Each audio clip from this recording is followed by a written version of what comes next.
जैविक आपदा biological disaster. इसका मूल कारक सूक्ष्मजीव या वायरस होते हैं। प्रदूषित पदार्थ। अन्य स्रोतों से प्रदूषित पदार्थ। HIV। यह एड्स का वायरस है इसका विस्तारित रूप है human immuno deficiency virus. AIDS का full form? Acquired deficiency immuno deficiency syndrome. Anthrax. ये एक घातक जीवाणु है। गंदा बम, डट्टी बम। गंदा बम में अति सूक्ष्म जीवाणु रहता है जो श्वास श्वसन क्रिया द्वारा हमारे शरीर में जहर फैलाता है। डेंगू बीमारी का क्या कारण है? गंदे बर्तन में जल जमाव। अधिक समय तक पानी भरे रहने। एंथ्रेक्स क्या है? अति सूक्ष्म जीवाणु। भारत में एड्स से लगभग कितने लोग प्रभावित हैं? 25 लाख लोग। प्लेग और हैजा क्या कारण है? प्लेग और हैजा का कारण सूक्ष्मजीव एवं वायरस है। एड्स की बीमारी के क्या कारण हैं? एड्स की बीमारी का मुख्य कारण HIV है जो गलत इस बीमारी का मुख्य कारण गलत सिरिंज का उपयोग करना और दूषित ब्लड खून चढ़ाने से भी यह रोग हो सकता है। इसका इलाज अभी संभव नहीं हो पाया है। हेपेटाइटिस बीमारी के कारण को बताएं। हेपेटाइटिस के कारण वैसे तो हेपेटाइटिस कई प्रकार के होते हैं। हेपेटाइटिस A, B और एवं C। इन सभी के कारण मुख्यतः एक ही हैं। इन तीनों बीमारियों का कारण एक ही है, वायरस और जीवाणु। सूक्ष्मजीव। जैविक आपदा कितने प्रकार के हैं, उनका संक्षिप्त विवरण कीजिए। जैविक आपदाओं को 4 वर्गों में बांटा गया है। प्रथम वर्ग में जीवाणु और वायरस से फैलने वाले बीमारी हैं जैसे चिकन पॉक्स, कैनिड, हेपेटाइटिस आदि। ओके, सेकंड में?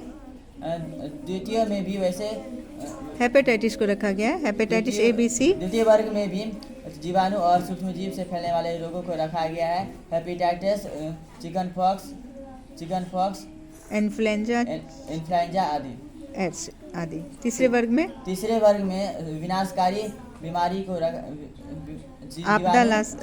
सूक्ष्मजीव और वायरस को ही रखा गया है। आपदा लाने वाले जीवाणु और वायरस को ही रखा गया है, जैसे एंथ्रेक्स, बर्ड फ्लू, डेंगू आदि।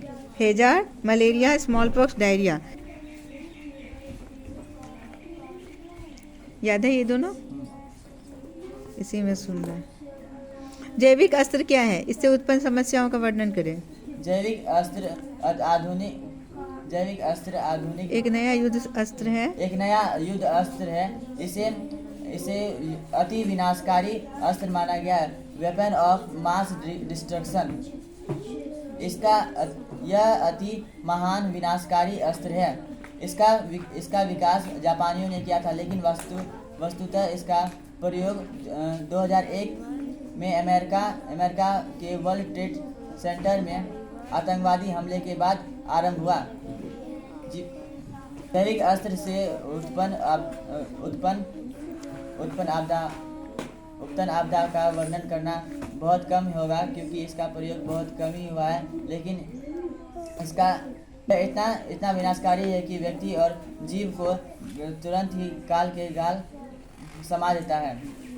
एंथ्रेक्स नामक जीवाणु को अमेरिका के सामरिक क्षेत्रों में डाक सेवा एवं अनजान व्यक्तियों द्वारा भेजा गया था। एंथ्रेक्स ऐसा जीवाणु है जो श्वसन तंत्र के द्वारा मनुष्य के शरीर में जहर फैलाता है। यह एक भारी त्रासदी लाता है।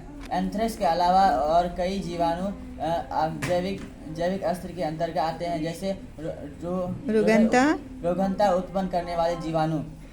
इसका उपयोग जैविक अस्त्र ऐसे अस्त्र हैं जिनको पहचान पाना अभी तक नामुमकिन है।